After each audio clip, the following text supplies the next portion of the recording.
నందమూరి తారక రామారావు 104వ జయంతి ఇవాళ. ఈ సందర్భంగా పోయిన నెలలో నేను ఎన్టీఆర్ గురించి చేసిన ఒక ప్రసంగాన్ని మీ ముందుంచుతున్నాను. ఇది గుంటూరులో ఏప్రిల్ 18వ తేదీన జరిగింది ఈ కార్యక్రమం. నిజానికి నేను రాసినటువంటి పుస్తకం ఎన్టీఆర్ మీద maverick messiah, a political biography of NT Rama Rao. దాని గురించి నేను ఆంధ్రప్రదేశ్లో ఎప్పుడూ ఎక్కడా మాట్లాడలేదు. శ్రీనివాస ప్రసాద్ అనేటువంటి ఒక సీనియర్ జర్నలిస్టు, ఆయన రేపటి కోసం అనే ఒక పత్రిక కూడా నడుపుతారు.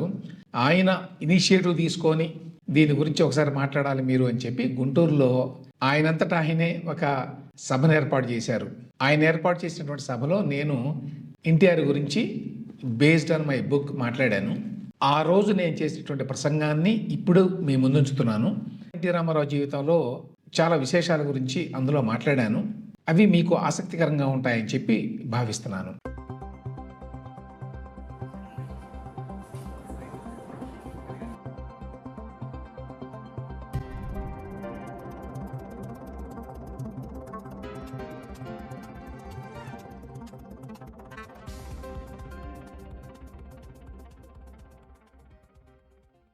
అందరికీ నమస్కారం అండి. చాలా లేట్ అయిపోయింది, అందువల్ల సాధ్యమైనంత బ్రీఫ్గా నేను చెప్పదలుచుకున్నది చెప్తాను. ముందుగా శ్రీనివాస్ ప్రసాద్ గారికి థ్యాంక్స్ చెప్పాలి. నేను నిజానికి నేను పుస్తకం రాసిన తర్వాత ఇంతవరకు ఆంధ్రప్రదేశ్కి వచ్చి ఈ పుస్తకం గురించి మాట్లాడలేదు, ఎవరికి చెప్పలేదు, ఏ ప్రమోషన్ చేయలేదు. రెండు కారణాలు. ఒకటి ఏంటంటే వ్యక్తిగతంగా నాకు పెద్ద ఆసక్తి లేదు ప్రమోషన్ చేసుకోవడం. పుస్తకం రాసాను, చదివాడు చదువుతున్నారు, లేకపోతే లేదు అని.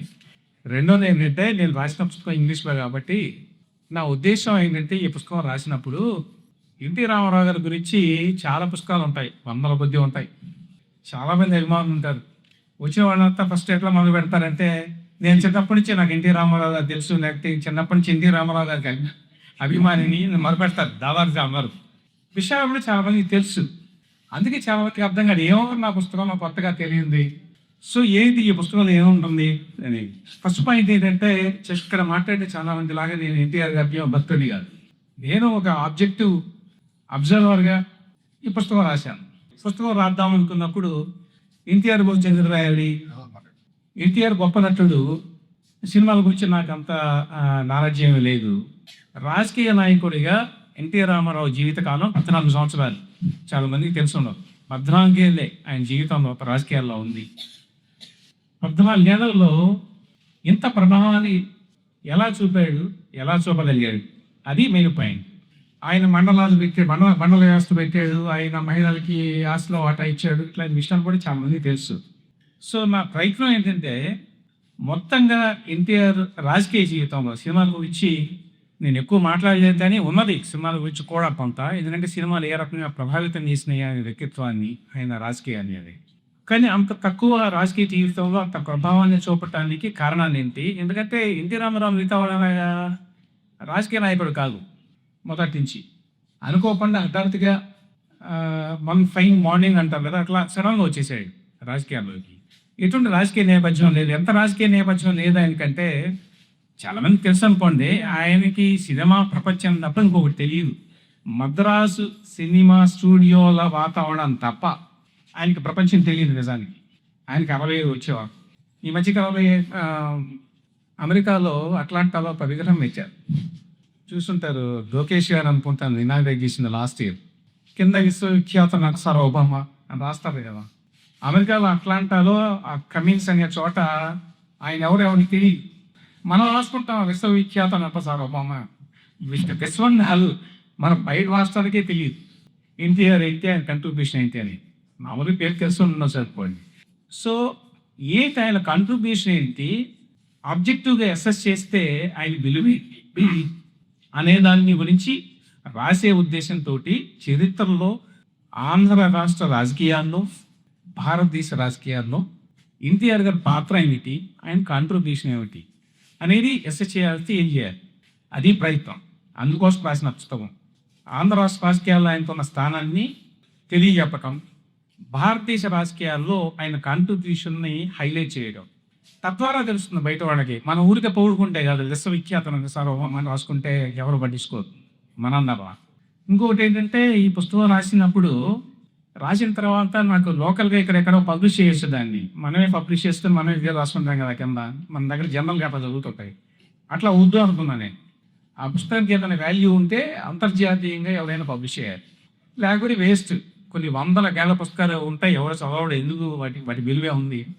సో అట్లా అనుకున్నప్పుడు అసలు ఈ పుస్తకానికి అంత విలువ ఉందా, ఇంట్రెన్సిక్ వర్త్ ఉందా లేదా అని చెప్పి కొద్దిమంది పెద్దవాళ్ళకి పంపించారు. అందులో ఒకరు బాలు సంజయ్ బాబు అని పిలుస్తారు ఢిల్లీలో. సో ఆయన పెద్ద జర్నలిస్టు. మన మన్మోహన్ సింగ్ గారికి మీడియా అడ్వైజర్గా పనిచేశారు. సో ఆయనకి పంపించాను. ఆయనకి ఎలా పంపించాను, పరకాల ప్రభాకర్ గారికి చెప్పాను, ఇట్లా రాశాను ఆ పుస్తకం. పరకాల ప్రభాకర్ గారి సంగతి చాలా మంది తెలిసి ఉంటుంది. చాలా కటువుగా ఉంది మనిషి, ఏం మొహమాటాలు ఉండవు. ఆయన చదివిన తర్వాత ఏమన్నాడంటే, రమేష్ గారు ఈ పుస్తకాన్ని మీరు పబ్లిష్ చేస్తే నేషనల్ పబ్లిషర్ అయితే చేయండి, ఇక్కడ పొరపాటును కూడా మీరు టెంప్టేషన్లోనే ఇక్కడ ఎవరో ఒకరికి ఇచ్చేయద్దు అన్నాడు. ఫస్ట్ నిజంగానే ఇన్స్పిరేషన్ ఆయనే. కానీ నేషనల్ లెవెల్లో మనకి ఎవరు తెలియదు. అప్పుడు ఆయన సంజయ్ బాలు గారి పేరు చెప్పి ఒకసారి ఆయన పంపిద్దాం, ఆయన చాలా పబ్లిష్ చేశాడు అని చెప్తే నేను పంపించాను ఆయనకి. ఆయన పుస్తకాన్ని చదివి ఒక 5-6 రోజుల తర్వాత డీటెయిల్ రివ్యూ రాసి పంపించాడు ఈమెయిల్. నేను చాలా ఆశ్చర్యపోయాను. అంత ఓపిక ఎవరు చదవరు. మీరు చాలా ఎక్కువ రీసెర్చ్ చేసి చాలా కథలు రాశారు, ఈ ఉద్గ్రంథం అలా ఉంది, ఇంకా ఎక్కువ ఉంది, యాక్చువల్గా తగ్గించాను.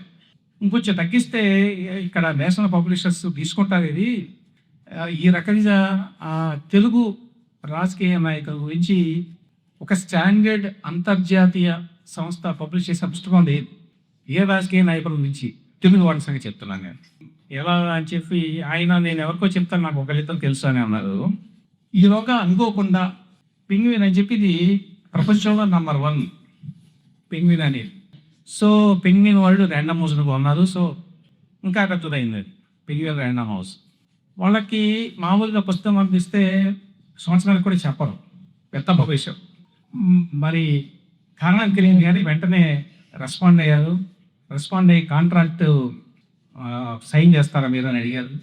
తెలుగులో పుస్తకాలు రాసి జేబులో డబ్బులు ఖర్చు పెట్టుకునేటువంటి అలవాటే కానీ ఎవరికి డబ్బులు ఏదో తీసుకోవడం అనేది లేదు నాకు తెలిసి. వాళ్ళు కాంట్రాక్ట్ ఇచ్చి దానికి ముందే డబ్బులు ఇచ్చి వాళ్ళు పబ్లిష్ చేసేది ఇది. సో అంతర్జాతీయంగా ఏ దేశానికి వెళ్ళినా పుస్తకం దొరుకుతుంది. వాళ్ళు వేయాలని ఎందుకు కోరుకున్నానంటే మళ్ళీ అదే పాయింట్ చెప్తున్నాను. ఎన్టీఆర్ ఎంత గొప్పవాడు అంత గొప్పవాడు అని చెప్పి మనం అనుకుంటే కాదు, అది దేశంలో ఇతరులు గుర్తించాలి, ప్రపంచంలో మిగతా గుర్తించాలి. కోవిడ్ టైంలో నేను ఎన్టీఆర్ ఫ్యామిలీని కూడా ఎవరిని పిలవాలా, వాళ్ళు ఎవరినో సంతోషపెట్టడానికి తెలుగుదేశం పార్టీ కోసం రాసే పుస్తకం కాదు. నేను పిలవకపోయినా కూడా రామకృష్ణ గారు వాళ్ళు ఇచ్చారు పాపం. చాలా చిన్న మీటింగ్ అది, ఎందుకంటే కోవిడ్ ఉన్నప్పుడు వెంకయ్య నాయుడు గారు చేశారు దీన్ని. ఆయన వైస్ ప్రెసిడెంట్గా ఉన్నాడు కాబట్టి ఇంకా స్ట్రిక్ట్ గైడ్ లైన్స్ ఉన్నాయి. ఇప్పుడు అసలు ఎవరు రాకూడదు, 40 మందే ఉండాలి హాల్లో, ఇట్లాంటివన్నీ. చివరికి పాపం వాళ్ళే దాన్ని ఎక్స్పాండ్ చేసుకుంటూ వెళ్ళి 100-110 మంది వరకు ఎలా చేస్తూ ఉన్నారు కోవిడ్ పీక్ టైంలో.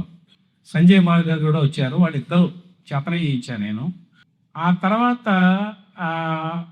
నేను ఎవరికి చెప్పకుండానే చాలామంది దగ్గరికి వెళ్ళింది, హైదరాబాద్ వరకు, ఇక్కడ ఎఫ్తా వెళ్ళిందో నాకు తెలియదు. కానీ ఆ పుస్తకానికి ఎంతో కొంత వాల్యూ ఉందని ఎప్పుడు అనుకున్నానంటే దగ్గుబాటి వెంకటేశ్వర గారు ఫోన్ చేశారు.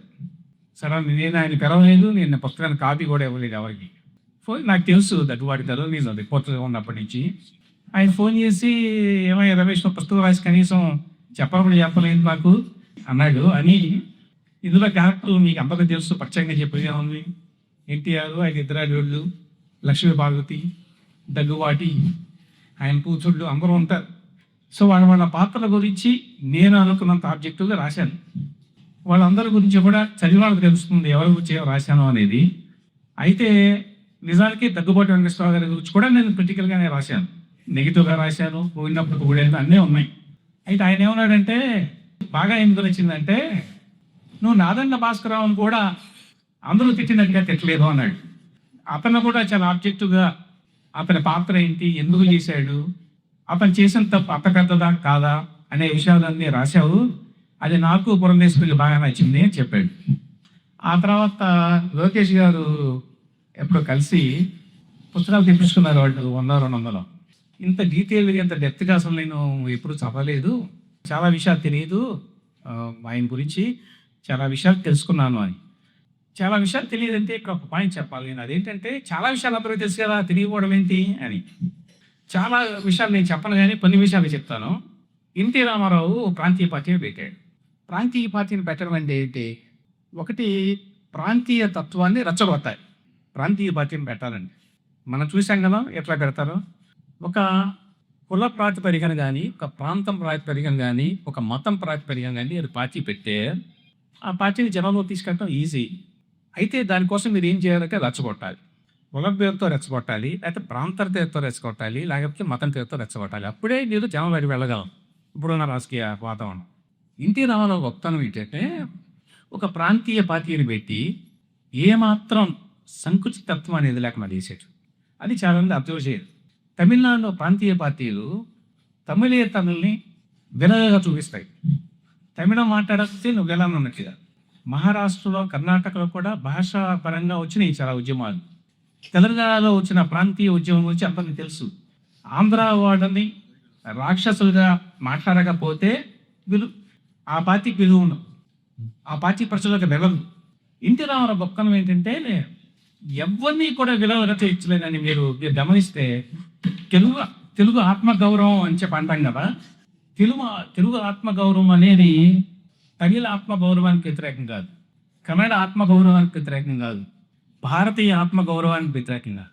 మిగతా ప్రాంతీయ పార్టీలు అన్నీ కూడా ఏంటంటే ఒక భయాన్ని క్రియేట్ చేస్తాయి. మీరు తమిళ పార్టీలు తీసుకోండి, ద్రావిడ పార్టీలు, మేము వ్యతిరేకం, భారతదేశం అనే మాట కూడా అంటానికి ఇష్టపడరు వాళ్ళు.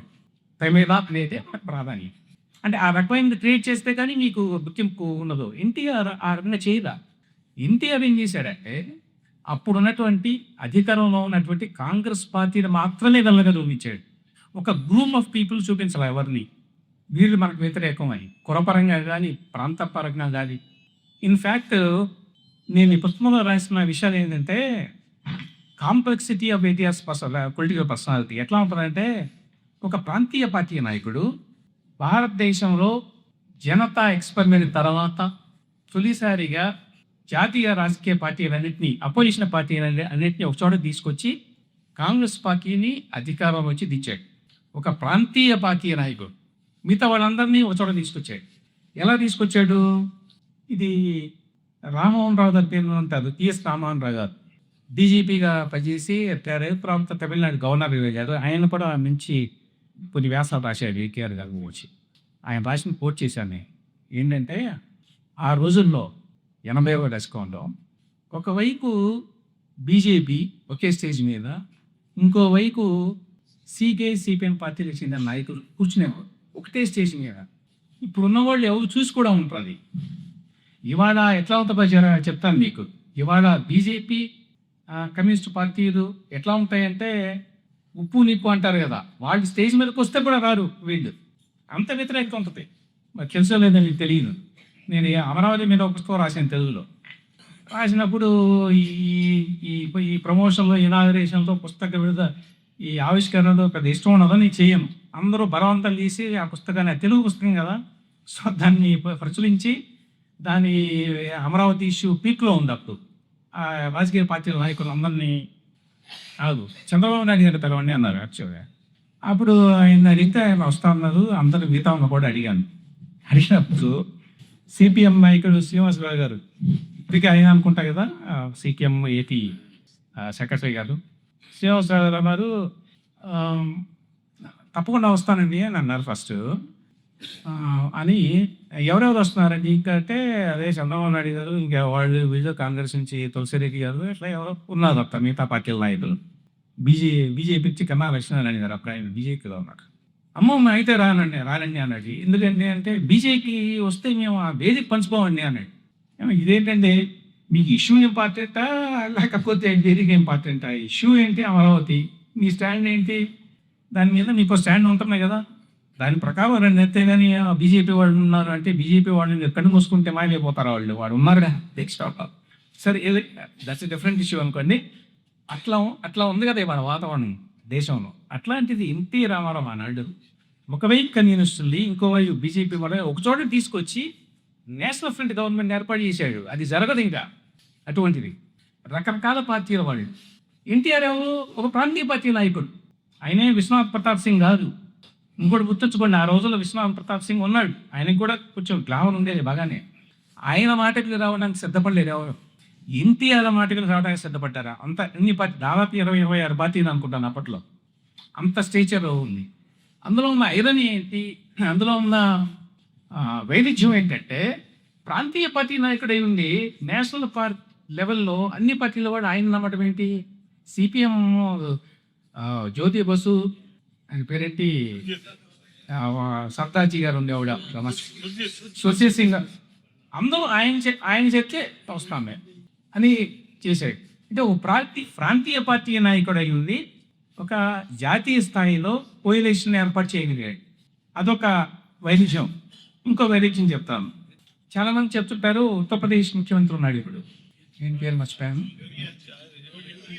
యోగి ఆదిత్యనాథ్. దేశంలో కాషాయం కట్టుకున్నటువంటి ముఖ్యమంత్రి. కాషాయం కట్టుకున్న తొలి ముఖ్యమంత్రి ఎన్టీ రామారావు, భారతదేశంలో. అయితే మళ్ళీ ఇంకో వైవిధ్యం ఏంటంటే, చాలామంది ఏమంటారు, కాషాయం కట్టుకుంటాడు, అప్పుడప్పుడు బొట్లు కూడా కృష్ణేవాడు. కాబట్టి ఈయన మతపరమైనటువంటి వ్యక్తి, బీజేపీలో ఉండాల్సిన వాడు అనుకోవచ్చు మామూలుగా అయితే ఎవరైనా. కానీ దానికి కంప్లీట్గా ఆపోజిట్ ఆయన క్యారెక్టర్. He is 100% secular. భారతదేశంలో సెక్యులర్ అని చెప్పుకునేవాడు ఎవరైతే ఉన్నారు, కొన్ని పార్టీలు ఉన్నాయి కదా భారతదేశంలో, మేము సెక్యులర్ అని చెప్పుకుంటాం. ఆ పార్టీ కంటే నిజమైన సెక్యులరిజాన్ని పాటించిన వాడు ఎన్టీఆర్. అది విచిత్రం. కట్టుకునేది కాషాయం, పెట్టుకునేది బొట్టు, కానీ ఆయన రాజకీయాలు పూర్తి సెక్యులర్. మామూలు సెక్యులర్ కాదండి, ఊరికే మామూలుగా ఏదో వేదికల మీద మాట్లాడే సెక్యులరిజం కాదు. ఎంత సెక్యులర్ అంటే, ఇందిరాగాంధీ గారు చనిపోయినప్పుడు ఢిల్లీ ఏదో చాలా చోట్ల సిక్కి ఊచకొత్తు వచ్చారు. నేను ఆశ్చర్యపోయింది ఏంటంటే, ట్రిబ్యూన్ అనే ఒక పత్రిక ఉంది, నేను కూడా పనిచేశాను, అందులో కూడా ఉంది ట్రిబ్యూన్ అని. మనకి ఇక్కడ హిందూ ఎట్లా సౌత్ ఇండియాలో, నార్త్ ఇండియాలో ట్రిబ్యూన్ అట్లా, అంటే చాలా చాలా స్టాండర్డ్ ఉంటుంది, చాలా మంచి పత్రిక అది. ఆ పత్రికలో ఒక ఆర్టికల్ వచ్చింది ఏంటంటే, సిక్కులకి ఎన్టీఆర్ అంటే ఎంతో అభిమానం. ఎందుకు వచ్చింది ఏంటి అని తరచి చూస్తే, 84లో ఇందిరాగాంధీ గారు చనిపోయినప్పుడు దేశవ్యాప్తంగా అనేక నగరాల్లో సిక్కుని దాడులు జరిగింది, ఎక్సెప్ట్ ఇన్ హైదరాబాద్. ఎన్టీఆర్ ముఖ్యమంత్రిగా వచ్చే నాటికి హైదరాబాద్లో ఆల్మోస్ట్ ఎవ్రీ ఇయర్లో మత కలహాలు జరిగేవి. నేను స్టూడెంట్, చాలామంది తెలిసే ఉంటుంది. ఎప్పుడు సెలవు తర్వాత యూనివర్సిటీకి వెళ్ళినా కూడా కర్ఫ్యూ ఉంది, చాలా ఇబ్బంది పడాల్సి వచ్చేది వెళ్ళాలి. కాంగ్రెస్ వాళ్ళే చేసేవాళ్ళు. అప్పుడు కాంగ్రెస్ పార్టీ ఒకటే కదా అధికారంలో ఉండేది, కానీ వాళ్ళలోనే ఒక వర్గం చేస్తూ ఉండేవాళ్ళు. అటువంటి వాటిని ఆయన వచ్చిన 2 సంవత్సరాల్లోనే అణిచిపడేశారు చాలా సింపుల్గా. దొరగారు రాశాడు ఆయన పుస్తకంలో, మొన్నే చంపారు విజయ్, ఆయనకి చాలా దగ్గర ఎన్టీఆర్ గారు. అంటే ఆయన అభిమానించేవాడు, ఎన్టీఆర్ గారు కూడా చాలా అభిమానించేవాడు దొరగారిని. ఇట్లా జాలీ పిచ్చి అడిగేట ఆయన, ఎందుకు జరుగుతాయి ఈ మత కన్నాలు ఇక్కడ హైదరాబాద్లో ఏంటి అని. అవేం జరగవండి, వాడిని జరిపిస్తారు కొంతమంది తీర్పాడు ప్రీదు. ఎవరు జరిపిస్తారు ఏమంటే అక్కడ పొలిటికల్ గొడవ, ఆ కాంగ్రెస్ పార్టీలో వర్గాలు ఇట్లా ఉన్నాయి. వాడితో మనకేం సంబంధం అండి, మనం చూస్తే ఎందుకు ఊరుకుంటున్నాం అంటే, మనకి పాలిటీషియన్లు ఉంటారు కాబట్టి వాళ్ళు చెప్పినట్టు వినాలి కదండి, అందువల్ల ఇట్లా జరుగుతూ వస్తుంది ఇప్పటిదాకా. అది సాంప్రదాయం. అది నలుగురు చస్తారు, చచ్చిన తర్వాత నెమ్మదిగా పరిస్థితి అదుపులోకి వస్తుంది. అట్లా కాదు, ఇక ప్రస్తుతం జరగడానికి వీల్లేదు, మిమ్మల్ని ఎవడు జోక్యం చేసుకోవడం మీ పనిలో చేయండి అంటే 2 years వేసి పడేశారు పోలీసులు. పెద్ద పని కాదు కదా వాళ్ళు తెలుసుకుంటే. ఆ తర్వాత నుంచి ఇప్పటి వరకు కూడా హైదరాబాద్ గంట కలహాలు చాలా అరుదు, మీరు గమనిస్తే. ఇది చాలా మంది రాశారు బయట కూడా, నార్త్ ఇండియాలో కూడా చాలా వచ్చినాయి ఆర్టికల్స్. హైదరాబాద్ ఏ విధంగా మక్క కలహాలు తగ్గిపోయి ఎన్టీ రామారావు వచ్చిన తర్వాత. అని ఎన్టీ రామారావు కాషాయ వస్త్రధారి.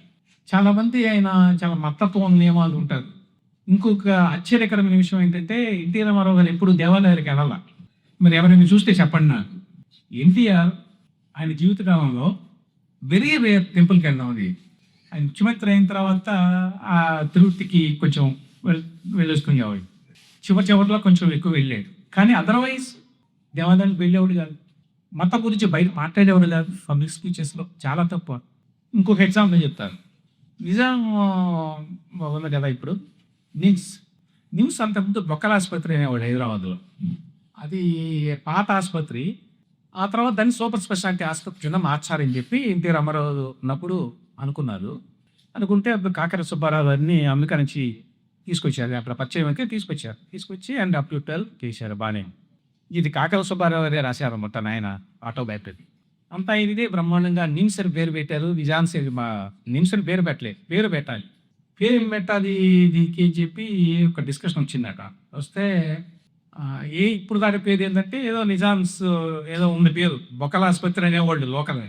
అట్లయితే నిజాం పేరు మీద పెట్టండి అని అంటాయి. ఆ నిజాం పేరు మీద కాదండి, మనం ఇప్పుడు ఉన్న పేరు లేదన్నా పెడతాం అన్నట్టు వెళ్ళొస్తా. కాదు నిజాం పెట్టాడు కదా ఈ ఆసుపత్రి ఒరిజినల్గా, మరి ఎందుకు తీసేయాలి ఆయన పేరుని అని అంటే కంటిన్యూ అవుతుంది ఇప్పటికీ. Nizam's institute of medical sciences అని అంత ఉదారవాదం ఉంది. వేసుకునేది కాషాయం మీద. అట్లానే ప్రాంతీయ తత్వం కానీ నేషనల్ అవుట్లుక్.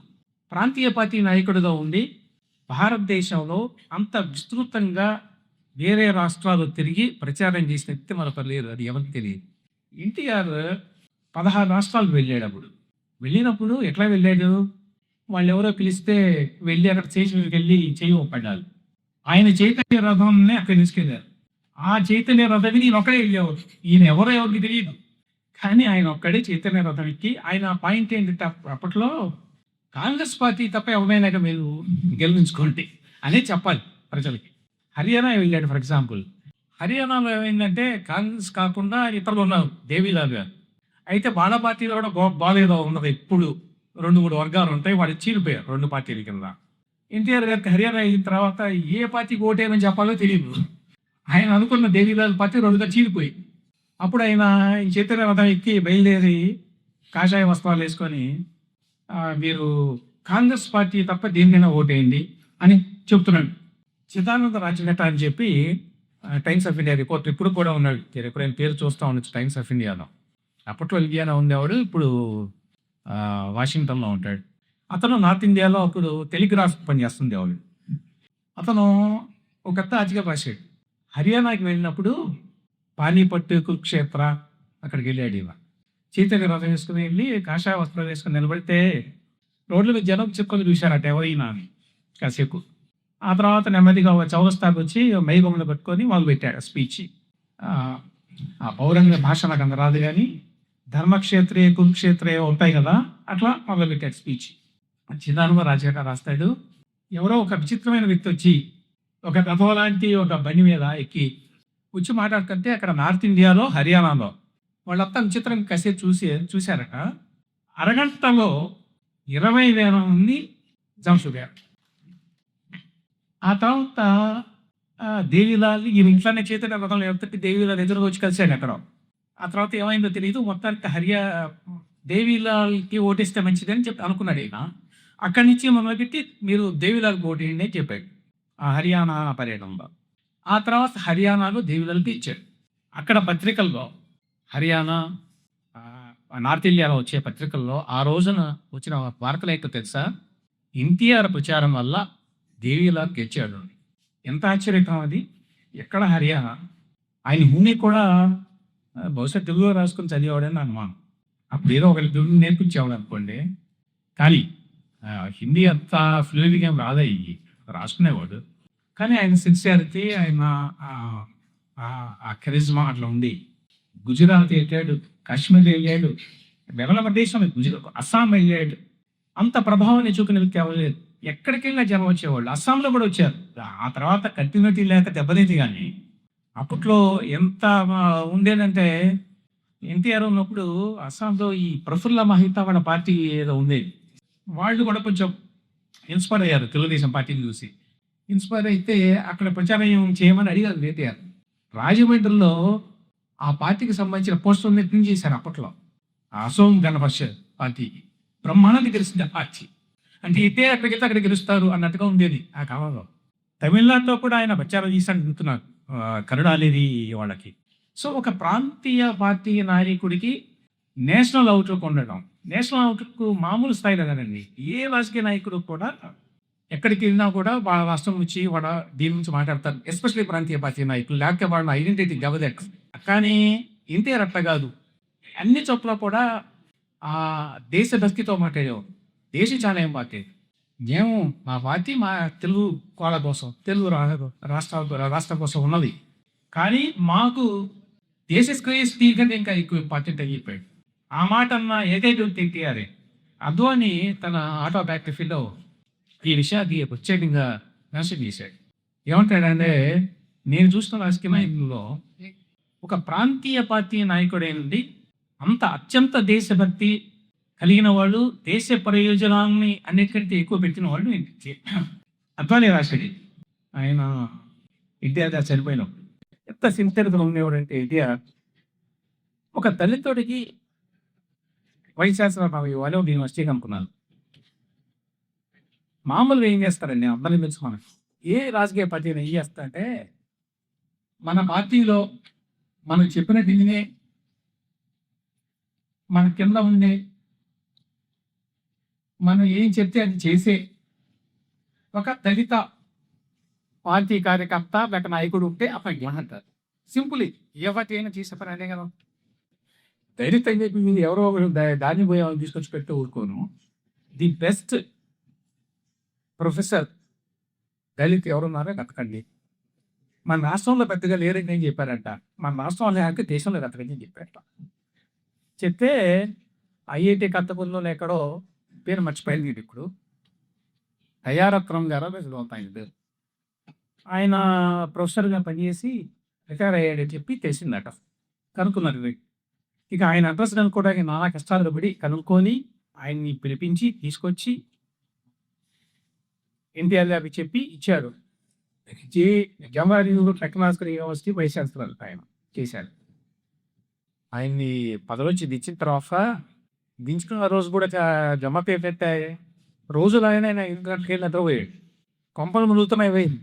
వైస్రాయ్ హోటల్లో ఇట్లాంటివన్నీ ఉన్నాయి కదా, అవన్నీ అందరికి తెచ్చినవే అని ఆఫీసర్స్ అందరూ వెళ్ళి మొత్తుకొని నిలబెడితే డిస్టర్బ్ చేయడానికి భయపడ్డారు. ఎవరికి ధైర్యం రాదా ఎవరికి.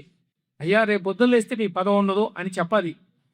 వేరే వాళ్ళు చెప్పే పని లేదు అనుకోండి. వాళ్ళు అసలు కళ్ళు ఇలా చేసుకుని కూర్చుంటారు. మామూలుగా ఎన్టీఆర్ లైట్కి తీసుకొని తల్లు వేస్తూ పడుకున్నాడు.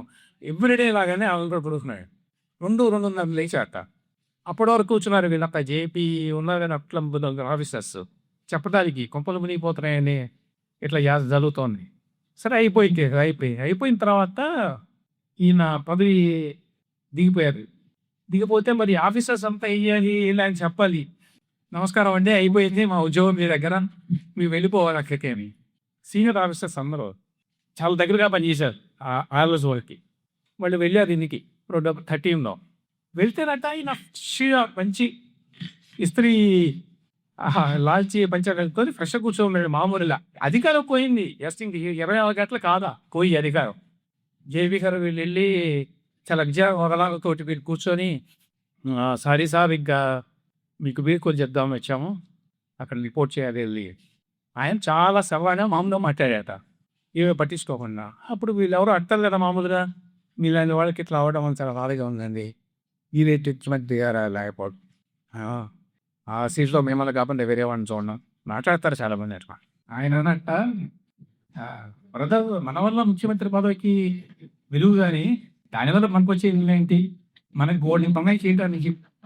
సో ముఖ్యంగా పాలిటిక్స్ని ఒక ఉపాధికంలో అధికారాన్ని చెలాయించడానికో, ఇన్ఫ్లుయెన్స్ ప్రభుత్వం పెంచుకోవడానికో, డబ్బు సంపాదించడానికో అట్లా కాకుండా అది ఒక వెహికల్, ఒక పర్పస్ కోసం అంతే. రాజకీయాలు పెద్ద గొప్ప విషయం కాదు, పదం అనేది పెద్ద విషయం. అనేది మనస వాయిష కర్మణ అనేది తేడా. ఎన్టీఆర్కి మిగతా రాజకీయ నాయకులది అది రాష్ట్రాలతో సంబంధం లేదు, దేశాలతో సంబంధం లేదు, ఒక సార్వజనీయమైన విలువ. Thank you very much.